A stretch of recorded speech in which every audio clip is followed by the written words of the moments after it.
Bhagavad Gita, chapter 4, text 2. Evam parampara prapta mimam raya savidu sakalene hamahata yogo nastaparandapa.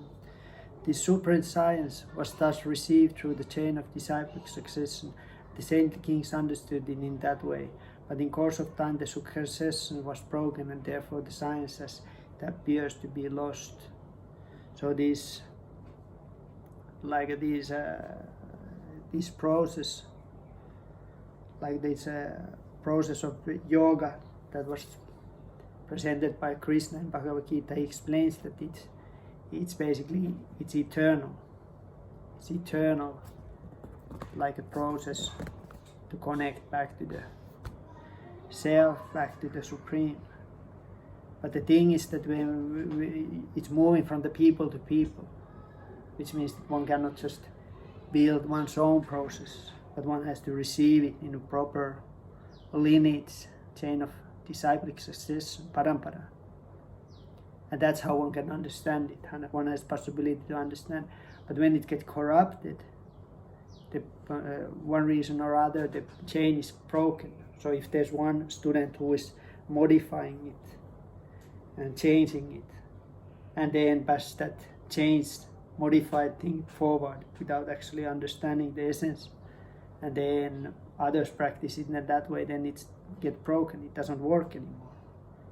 So in that sense, it's one's responsibility to, when practicing yoga, find a proper lineage and study it instead of just building one's own process.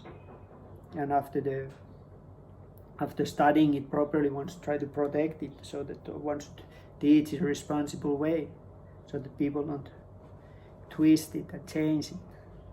And that's how on the later generations they also have possibility to do the spiritual practice, yoga as a spiritual practice, not just some on some superficial level. That's why it's important, this parampara thing. This little bit, we don't necessarily, so much people are interested of that in the today's yoga society.